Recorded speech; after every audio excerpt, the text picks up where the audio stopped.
Welcome into SportsCenter on YouTube. David, Lloyd, Tyler, Fulghum here with you. A lot of international tournaments going on right now. We've got soccer, we've got tennis, and we've got hoops. A cavalcade of stars getting together this week for the U.S. of A. And soccer, tennis, probably not our strongest sports, but on the hardwood, that is where we flex our biggest red, white, and blue muscles, right? So let's take a look at this United States basketball team getting ready for the Olympics. A little primer against Team Canada in Vegas, T-Mobile Arena. So the stars are out.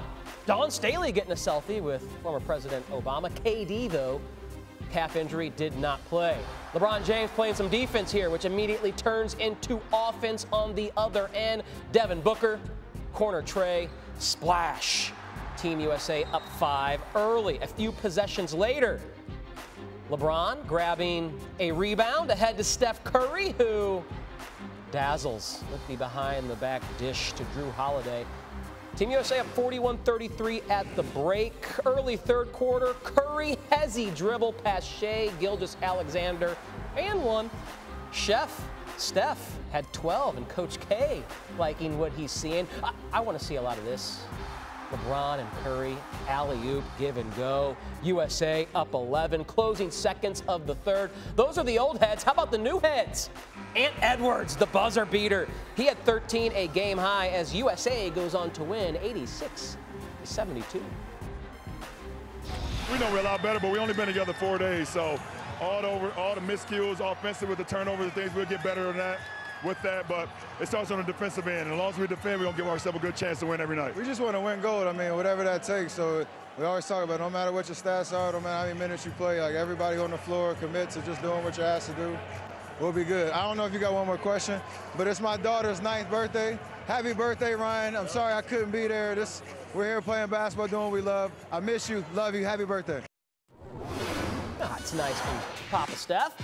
The men now travel across the globe to Abu Dhabi, outside the United States borders, to play their next 2 exhibition games against Australia and Serbia. Then they'll go to London to take on South Sudan and Germany, and these should be some significant tests leading up to the Olympics, as 3 of those 4 opponents rank inside the top 5 of the FIBA World Rankings.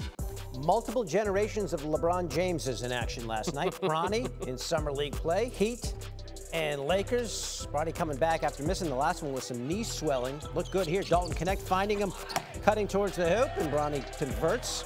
So the Lakers' top 2 picks working nicely together there.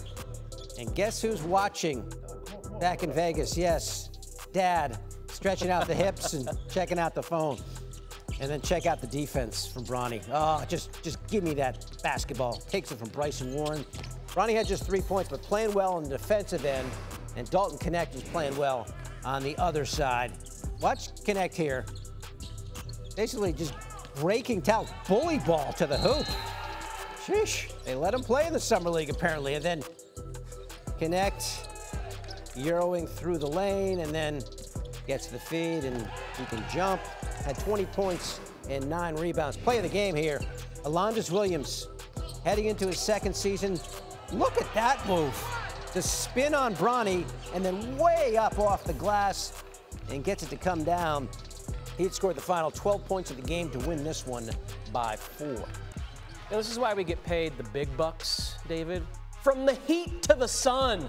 Okay. I wear SPF 20, as you'll see in just a second. Liberty and the Sun in the W. This was a great game, so we got to pick it up in the 4th, where Dewana Bonner nails the corner deuce, then steps behind the line and hits a 3 to put Connecticut up by 1. She had a game-high 22. Then these superstars for the Liberty taking over. That's Sabrina Ionescu and Brianna Stewart. And it starts with Ionescu off a Stewart screen, getting the floater to go in the lane, putting the Liberty up by 1. Then on the defensive end, Stewie. Absolute denial with both hands. Disrespectful there on Dejanay Carrington. Just over 30 seconds to go, more defense.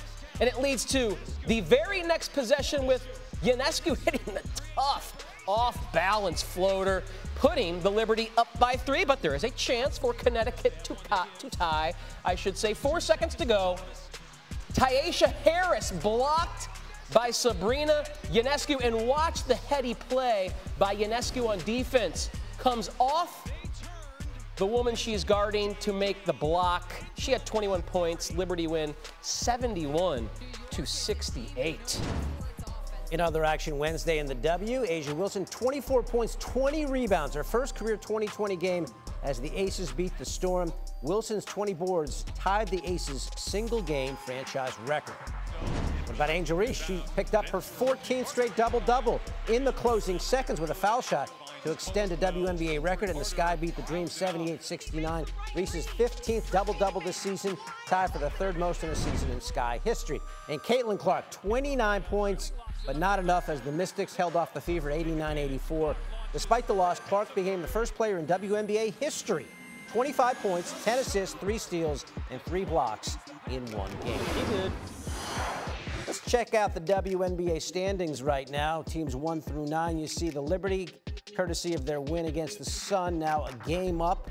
The Aces beating the Storm. They leapfrogged Seattle to get to the 4 spot. The top 8 teams make the postseason. Deion Sanders' first season on the sideline did not quite live up to the hype. His Colorado Buffaloes stumbled to a 4-8 record, winning just once against Pac-12 competition. Now, Coach Prime bringing Colorado back to the Big 12. And of course, he was in prime form meeting with the media yesterday. You've been very blunt today, Deion. You plan to win this year. You want me to be different? Of course not. Who don't plan on winning? Is any coach that came here don't plan on winning? Like you said it like it was a newsflash.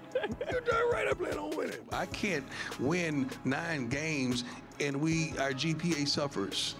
Our GPA can't be high, but we lose another 8 games. My wins are different. We have to win in every area. That's the way we're judged, and I'm cool with that because we come a little different. We're going to be able to run the football. We know we can throw the heck out of it. We have the #1 quarterback in the nation. We can throw the football. We're going to be able to run the football with tremendous physicality, as well as stop the run. Once we stop the run, we're going to become relentless. You're opening up with North Dakota State, or a known FBS killer. Tell me what you know about the Bison. They're good. They're really darn good. And I'm mad at Rick right now for putting them on the schedule to open up with them. Like, can you give me a layup or something?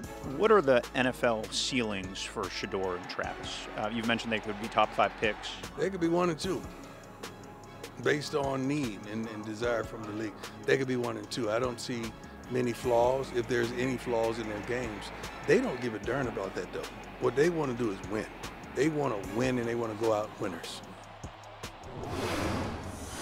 Colorado's a pretty big long shot to win the Big 12, to win the national championship, also to even qualify for the expanded 12-team field. But their win total, sitting at 5.5, is priced heavily to the over at -140 if you're into that kind of thing.